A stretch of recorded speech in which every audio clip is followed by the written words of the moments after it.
Birdman, or The Unexpected Virtue of Ignorance, directed by Alejandro Gonzalez Iñárritu, tells the story of Regan Thompson, played by Michael Keaton, once known for his portrayal of Birdman a long time ago, but now he's turned a little bit washed up, and now it's about him making this play, which is a remake of Raymond Carver's What We Talk About When We Talk About Love.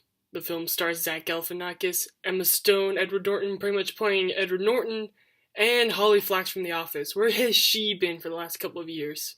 This is one of the ballsiest movies I've ever seen in my entire life. It's a love letter to Hollywood, but also being like a giant middle finger to it at the same time. It's a great character study. There's a lot of interesting characters, but the standout with the characters is definitely Edward Norton, who feels like he's acting in real life and is actually living and feels real when he's on the stage. That was such a intriguing character study to see. Character of Regan Thompson is a very complex character. He has a lot of layers to him. You know, sometimes you'll see him, he's acting normal, and then he starts to go off the edge in the next scene. There's a lot of layers to his character, and you see that as he's hearing these voices in his head, and maybe near the end you might actually see the voice actually coming to life, who knows? It was interesting to see what's actually going on inside of his head in the battle he's having with himself about trying to let go of the past and wanting to move forward with his life, and also trying to stay relevant at the same time.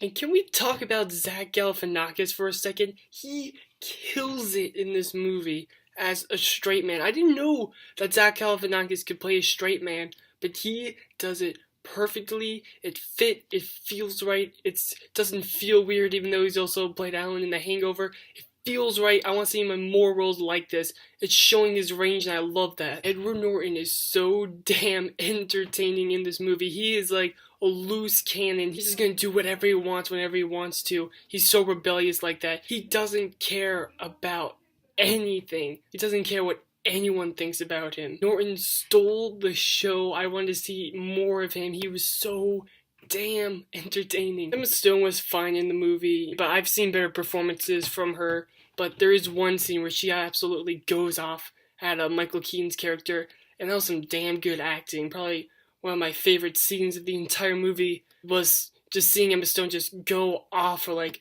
5 straight minutes to his dad. The atmosphere of this movie felt really like small, like you were actually there and you're in these tight corners of living in this theater, and how small it can get, like behind the stage. That was really cool. There's a nice atmosphere to it. I love that this movie felt like one long continuous take. I love seeing the camera glides and how smooth they looked. I love that it made you feel like that you were actually there watching these people. I think there's a lot of directors that could have pulled off what Iñárritu does, but he does it flawlessly. The score is also amazing too. It's just drums, and it feels crazy and weird. It honestly just felt like the drummer who was doing it was doing it all on his first take. It didn't feel rehearsed or anything. It just felt like, just go with it. I also love the ambiguity this movie had with Michael Keaton's character. You see some scenes where he's doing things and you're thinking, can he actually do that? Is that in his mind? And the ending I loved so much. I love how they left it up to interpretation. I thought that was great. I know a lot of people didn't like the ending, but it definitely worked for me. It was definitely a fitting end to such a rich character in Regan Thompson. This movie touches on everything from film criticism to big blockbusters and independent movies. Also, it talks about the theater as well. Filmed through Naomi Watts' character, who is getting her first big break and really crumbling and having a lot of fear under the pressure. I thought Watts' character was a great representation about the cutthroat world of being a theater actor. It's some tough shit, man. As far as negatives go, I only have one. There's an actress named Andrea Riseborough, if I'm saying that correctly. You could have cut out her character completely, nothing would have changed whatsoever. I thought she was very unnecessary. But besides that, this is well directed. It takes shots at everything wrong with Hollywood and the theater nowadays. Phenomenally acted. Really cool score. Love that it was all one continuous take. It's such a ballsy movie. There's nothing else like it. I have to give it 5 out of 5 reels. What did you guys think of Birdman or the Unexpected Virtue of Ignorance? Make sure to comment below, hit that subscribe button, hit me up on Twitter, at my website, burnhasablog.wordpress.com.